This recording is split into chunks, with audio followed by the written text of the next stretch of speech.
นมัสการสบายดีเจริญพรบรรดาตุญาติโยมทานสาธุชนพุทธบริษัททั้งหลายที่อยู่ตั้งไกลและไกลที่กระไรเกียรติตามหับชมหับฟังคลิปวิดีโอมื้อนี้ทั้งสองเทศและธรรมะอาตมาภาพอาจารย์วิราชสุธรรมโกสารที่โอกาสนำเอาบรรยากาศการหังหาคาเกียมบุญเฉลิมฉลองปีใหม่ลาวเรียกว่าบุญเฉลิมฉลองสงกรานต์ประจำปีซึ่งทางวัดลาวสมเด็จพุทธารามปีนี้จะได้จัดขึ้นในระหว่างเดือนพฤษภาคมหรือว่าเดือนเดือนเมษายนวันที่17 18วันเสาร์วันอาทิตย์ปี2025ที่จะมาถึงนี้ซึ่งปัจจุบันนี้ทางวัดก็กำลังกาเกียมหลายสิ่งหลายอย่างก่อนที่จะหอดมืองานมื้อนี้อาตมาอยากขอถือโอกาสนำเอาบรรยากาศของการกาเกียมต้นสมโพธิฉลองปีใหม่ลาวประจำปีมาให้เอาตนญาติโยม FC ได้เบิ่งได้ชมนำกันซึ่งทั้งหมดทั้งมวลอาตมาเป็นผู้ประกอบติดตั้งจำนวนประมาณ55ต้นแล้วสุดสมบูรณ์เพื่อบายเอาตนญาติโยมผู้มีจิตเป็นบุญกุศลรวมกันถวายเพื่อเป็นพุทธบูชาธรรมบูชาสังฆบูชาถวายในงานบุญเฉลิมฉลองปีใหม่เพื่อเป็นการอุทิศส่วนบุญกุศลไปหาบุพการีชนวิญญาชนเปตชนหรือว่าทานผู้มีพระคุณที่ล่วงลับจากไปซึ่งเป็นธรรมเนียมปฏิบัติที่เอาตนญาติโยมเคยทำกันมาในช่วงงานบุญเฉลิมฉลองปีใหม่ลาวของทุกๆปีถือว่าเพื่อเป็นการเสริมต่อก่อบุญสร้างบุญญาบารมีซึ่งปัจจุบันนี้ทางวัดลาวสมเด็จพุทธารามก็กำลังหาทุนที่จะมาจ่ายค่าการสร้างประตูรีโมทคอนโทรล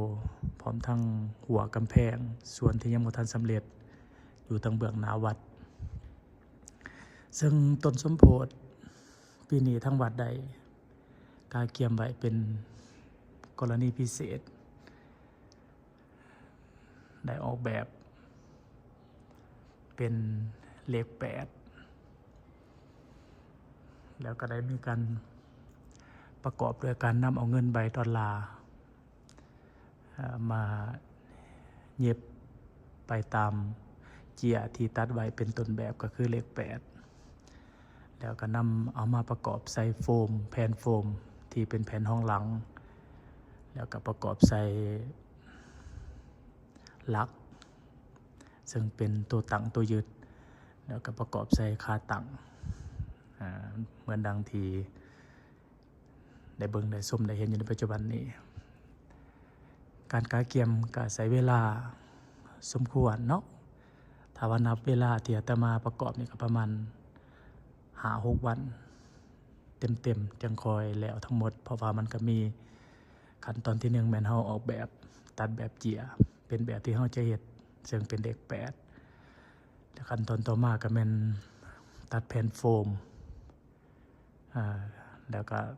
ขั้นตอนต่อมาแม่นนำเอาเงินใบดอลลาร์ใส่ถุงพลาสติกแล้วก็มา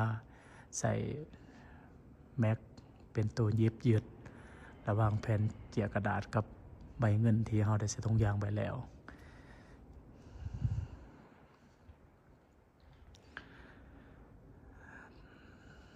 ตอนนี้ที่ว่าประกอบติดตั้งแล้วทั้งหมดจำนวน55ต้นแล้วก็ได้นำเอามาประดับไว้ถึงโต๊ะประลัมพิธีเนาะเพื่อจะให้เอาตนญาติโยมผู้ที่มาร่วมงานบุญ เฉลิมฉลองปีใหม่ลาวได้ชื่นชมยินดีนำเครื่องกินเครื่องทานเครื่องกินยาบูชาที่ทางวัดเฮาได้กาเก็บไว้ให้ก็คือต้นสมโพธิทั้งเบื้องข้างซ้ายมือขวามือตอนหน้าพระประธานพระพุทธรูปประดิษฐานอยู่ในศาลาองค์ธรรมของวัดลาวสุริพุทธาราม ซึ่งต้นจำนวน54ต้นก็แบ่งออกเป็น2ข้างข้างละ27ต้นซึ่งก็มีหลายสีสันเนาะซึ่งอาตมาได้ตัดเจียสีใส่ทั้งในเพื่อให้เกิดสีสันในบริเวณวงมุนเลข8ทั้งข้างในมีสีเหลืองแน่สีแดงแล้วก็สีม่วงอ่อนแล้วก็สีบัวประมาณนี้เนาะใส่เพื่อว่าเฮาแนมทางไกลก็จะได้เห็นความโดดเด่นของเลข8พร้อมทั้งเดียวกันนี้ทั้งวัดเฮาก็ยังได้เฮ็ดป้ายบ่งบอกถึงวัตถุประสงค์ของต้นที่ทางวัดเฮาเฮ็ดที่ว่าตัวนี้ถือว่าเป็นต้นสมโพธิฉลองปีใหม่ลาวปัจจุบันนี้ญาติโยมก็กำลังได้ร่วมกันเป็นเจ้าภาพจับจองต้นเนาะเพราะว่าหลายคนที่ติดตามเบิ่งคลิปที่อาตมานำเสนอในระยะผ่านมาเป็นต้นกันเป็นทาง Facebook ญาติโยมที่อยู่ต่างรัฐต่างเมืองต่างบ่อนต่างถิ่นก็อยากจะเป็นเจ้าภาพเจ้าศรัทธาถวายต้นสมโพธิดังกล่าวที่ว่าตอนนี้ทางวัดก็กำลังรวบรวมรายชื่อเจ้าภาพเจ้าศรัทธาจนกว่าจะฮอดมือนัดหมายมือถวายก็คือเดือนพฤษภาคมวันที่18ตอนบ่ายเป็นมื้อถวายสำหรับงานบุญเฉลิมฉลองปีใหม่ลาวปีนี้ถือว่าทางวัดเฮาได้จัดแบบอลังการยิ่งใหญ่เพราะว่างานบุญเฉลิมฉลองปีใหม่ลาวนี่ถือเป็นงานบุญประเพณีนิยมจัดอยู่ในบุญตามหิต12ประเพณีนิยมงานบุญปีใหม่หรือว่าบุญสงกรานต์ก็เป็นการเฉลิมฉลองครบรอบ1ปีเปลี่ยนจุลศักราชเป็นปีใหม่เนาะถ้าเรื่องโศกกันเป็นปีใหม่ปีนี้ก็ถือว่าหลายบอนก็มีพิธีเฉลิมฉลองไปแล้วเป็นที่เรียบร้อยแต่หลายบอนก็ยังกำลังหังหากาเกียมที่จะเข้าสู่การเฉลิมฉลองปีใหม่ก็เนื่องโดยว่าบางบอนบางถิ่นบางเขตบางประเทศอาจจะบ่ตรงกันเนาะบอกเรื่องวันเวลาแล้วตั้งแต่ว่าสถานที่ภูมิประเทศเขตใดเหมาะสมทั้งฝั่งโซนทางสหรัฐอเมริกาทวีปอเมริกานี่ถือว่าปัจจุบันนี้เข้าสู่ฤดูใบไม้ผลิหลังจากผ่านผลฤดูหนาวไปบางบ่อนบางเขตก็ยังมีอากาศเย็นหนาวอยู่บางบ่อนก็ถือว่าอากาศอุ่นขึ้นมาหลายเพราะว่าเข้าสู่ฤดูใบไม้ผลิได้ประมาณเกือบฮอด1เดือนฉะนั้นปัจจุบันนี้ถือว่าเหมาะสมอยู่ในการคาเกียมเฉลิมฉลองบุญปีใหม่เพราะว่าบุญปีใหม่นี่เป็นงานบุญที่ลิ้นกันมวลซื่นเป็นงานกลางแปลนเนาะสนุกสนานทางวัดลาวสุริพุทธารามก็เช่นเดียวกันที่ว่าปีนี้แม่นกาเกียมจัดงานยิ่งใหญ่อลังการมีการจำหน่ายอาหารของทางวัดเนาะมีนำหลายสิ่งหลายอย่างนำส้มนำหวานนำอ้อยนำชากาแฟอาหารแบบลาวๆก็มีตำหุงปิ้งไก่ข้าวเหนียวซุปหน่อไม้ใส่กรอกซีนแห้งแล้วก็มีบาร์บีคิวหลายสิ่งหลายอย่างเนาะอยู่ในงานกิจกรรมทางพุทธศาสนาก็มีการทำบุญให้ทานทั้ง2วันแ แล้วก็มีการถวายตนสมโพธินะแล้วก็มีกิจกรรมการทรงนำพระขอพรแล้วก็มีการประกวดนางสังขารมีพิธีเฮนางสังขารแล้วก็มีการแสดงศิลปะวัฒนธรรมของ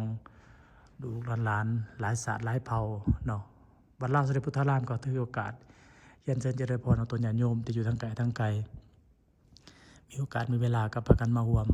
เฉลิมฉลองบุญปีใหม่ลาวของวัดลาวสมเด็จพุทธารามพวกเราในปีนี้นำกันเนาะสำหรับสถานที่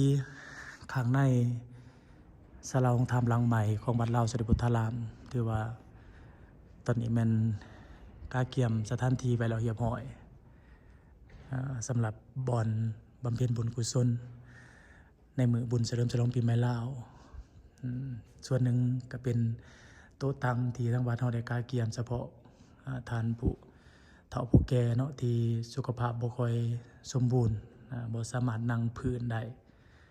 ก็สามารถนั่งตังที่ทางวัดเฮาได้กาเกียมให้แล้วก็สำหรับลูกหลานผู้แข็งแรงก็ถือว่าสามารถนั่งพื้นศาลาองค์ธรรมที่ได้มีการกาเกียมปูพรมเรียบร้อยเนาะอันนี้เป็นโต๊ะสำหรับตังบาทมีบาท13หน่วย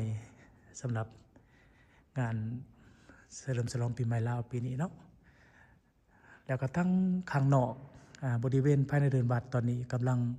กาเกียมจัดสถานที่เต้นบอลแสดงศิลปวัฒนธรรมบอลประกวดนางสังขารเต้นบอลขายอาหารแล้วก็กำลังอยู่ในขั้นตอนการจัดสรรสถานที่ว่างห่างหานจำหน่ายสิ่งของต่างๆของทางวัดก็มีอาหารกับน้ำดื่มเป็นข้าวเนาะสำหรับอตญาติโยมผู้ที่มีจุดประสงค์อยากมาจำหน่ายอาหารเป็นอาหารแห้งเป็นเครื่องใส่เสื้อผ้าอาภรณ์ก็มีหลายๆอาหารหลายๆอย่างเนาะพบพอกันวันที่17-18 เดือนพฤษภาคมเป็นมื้อเฉลิมฉลองปีใหม่สำหรับอตญาติโยมของเราที่ติดตามเบิ่งคลิปในมื้อนี้ก็ฝากกดไลค์กดแชร์ตื่มอีกแน่เนาะเป็นการอัปเดตทางวัดกับว่าแมนเพราะว่าถ้ามีกิจกรรมสำคัญทางพุทธศาสนาทางด้านประเพณีอาตมาก็จะนำเสนอให้ FC เอาตัวญาติโยมที่อยู่ทางกายที่ติดตามทางสองเทเลธรรมะให้ได้เบิ่งให้ได้ชมนำกันเนาะมื้อนี้ที่ว่านำเอาความจบความงามของต้นสมโพธิที่จะถวายใส่งานเฉลิมฉลองปีใหม่ลาวมาเอาตัวญาติโยมในเบิ่งในชมนำกันเนาะถ้าว่ามักถือใจก็ฝากกดไลค์กดแชร์ติมแน่เด้อพอกันใหม่คลิปหน้าขอความสุขสบายดีจงเกิดมีแก่ตัวญาติโยมทุกท่านทุกคนสาธุสาธุสาธุ